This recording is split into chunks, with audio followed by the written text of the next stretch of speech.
Yep, Tatiana really isn't into health and fitness. But then, how does she look like this? Tatiana, my friends, has been blessed by the gods. That's not enough. She's been blessed in another department, her voice. Although it took her years to develop and refine her unique technique, Tatiana doesn't exactly fuss over her voice. She smokes, she drinks alcohol, doesn't do vocal warm-up or vocal exercises. In fact, she's just lucky. Why is she even being featured here? Because while Tatiana was gifted in some areas, she's had to fight in others. Plus, she does a few things to stay in shape, and we'll cover that. So, Stick around.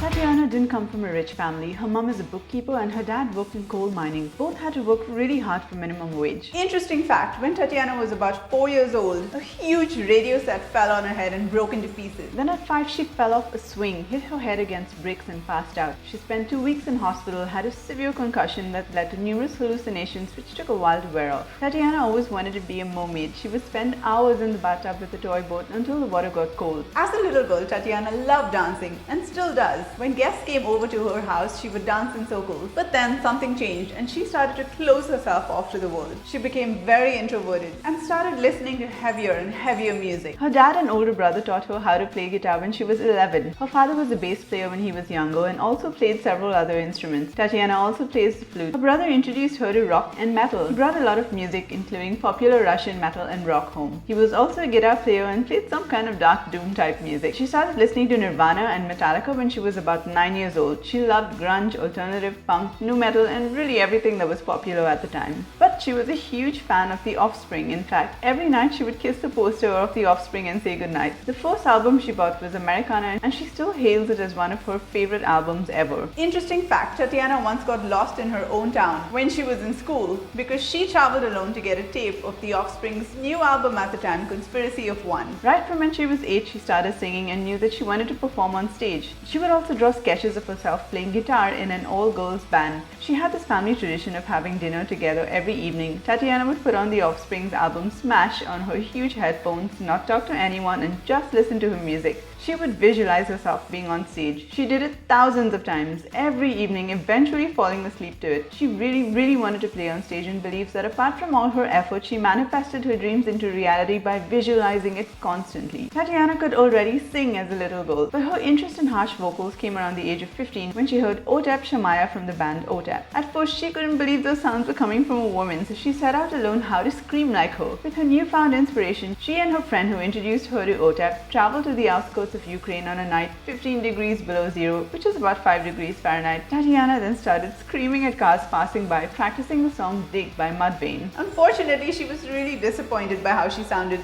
post-time. But she was adamant to learn. She gathered more inspiration from the Guano Apes vocalist Sandra Nazik, and she started to practice at home, screaming into her pillow when her parents went to work. She even skipped classes at university to have more time to practice her vocals. Tatiana started to expand her skills in both harsh and clean vocals and started to sing in bands at the age of 15. She sang in 8 bands before joining Jinjer, and at some point she was singing in 4 bands at the same time. Her genres include rock, ska, reggae, funk and thrashcore. Tatiana faced resistance at home. Her parents, especially her mom, didn't want her to be a musician because in Ukraine, she says, musicians are not respected. So, from the age of 17 to 23, Tatiana silently protested against her mother. She didn't confront her or fight with her, nor did she ask for approval. She just said, yeah, okay, but continued to do her own thing and make music. She says if she'd listened to her mom, she wouldn't be doing what she loved and be here performing today. But that's not the only resistance she faced. Tatiana's hometown, Donetsk, on the easternmost side of Ukraine, close to Russia, is about a 12-hour train ride from the capital. The capital had all the shows, but as a teenager, her mom was strict. Tatiana didn't have much pocket money or freedom to travel out of town. Although she's grateful for those restrictions now, as it pushed her to create her own music. Fun fact, Tatiana once traveled to the capital for a Soulfly concert, but she only got to watch 30 minutes of it because her boyfriend at the time got drunk, started a fight, and they got thrown out. At 23, Tatiana completed language studies at university and joined Jinjer in 2009. There she and her band faced another hurdle. Metal is not valued or appreciated in Ukraine. Even though the country has a lot of great metal bands, the genre isn't taken as seriously and is treated as music just for teenagers. They were touring around the country sometimes with no food, broke because everyone had to quit their job to focus on the band full time, but still committed to making their dream work. They moved to get away from the war zone, and then again because they struggled with poor living conditions like water, heating and electricity, finally making it to the capital. A former drummer for the band fell out of a window from the 3rd floor one night as he passed out and ended up breaking his spine and was paralyzed. Although he's not with Jinjer anymore, he's still touring and doing music. Band members were being replaced, some left to pursue other interests. In fact, none of the original band members that started in 2008 remain in the band today. Despite the empty pockets and stomachs, Tatiana remembers those days with a warm heart. They overcame all this shit together to pursue a common dream. It took Jinjer 5 years to cross the Ukrainian border. 5 years! To play in Romania, and then even longer to play in other parts of Europe and America. Another few years to get noticed by a label. And they only started to grow somewhere in 2015. Another challenge Tatiana faced is that English is not her native language. She had to make an extra effort to pronounce each word correctly, especially when she's screaming or growling. She was always inspired by Western music culture and knew that singing in English was a way to spread her own message to people from different countries around the world. That's how they made their own path. When writing songs, she sometimes even writes her thoughts and sentences in Russian and then translates and transforms them. If you think Tatiana was gifted in the body and voice department, you can see that her circumstances put her at a much bigger disadvantage than most. Jinjer wasn't an overnight success. They spent years perfecting their skill and pushing through adversity. Their sound is very unique and it has influences from so many different genres that it is impossible to put in a box. They won the Best Ukrainian Metal Act Award in 2013 and in 2016. In 2021, Metal Hammer placed their song Pisces at number 74 in their list of the 100 greatest metal songs of the 21st century.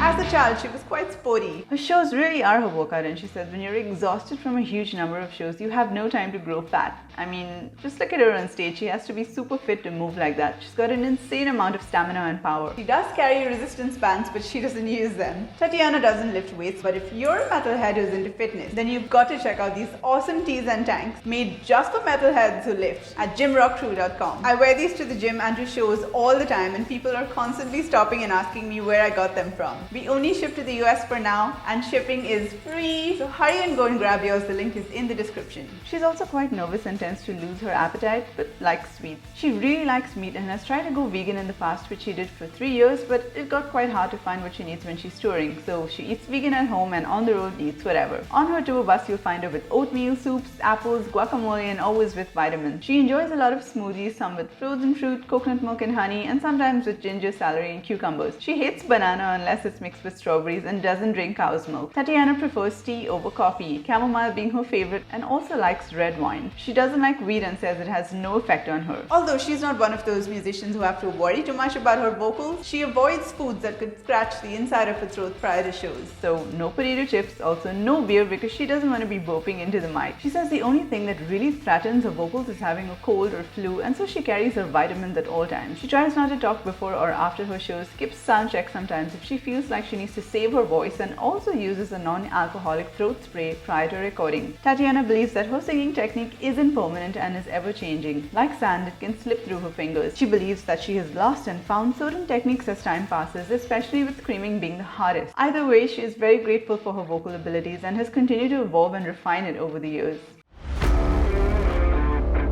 Tatiana is an introvert. She's always wanted to be different. She started imitating her older brother and dressing up like a boy when she was just 9 years old. She didn't want to attract men with her sexuality. Moreover, when she started off, some people told her that she should be sexier, more feminine, have bigger boobs, but she dressed up like a tomboy as an act of rebellion towards being told that she had to be a sex bomb to be able to sing. She's also no stranger to online hatred with comments against her like, she sounds like tit singing, or this bitch is so loud, can you imagine how loud she is in bed?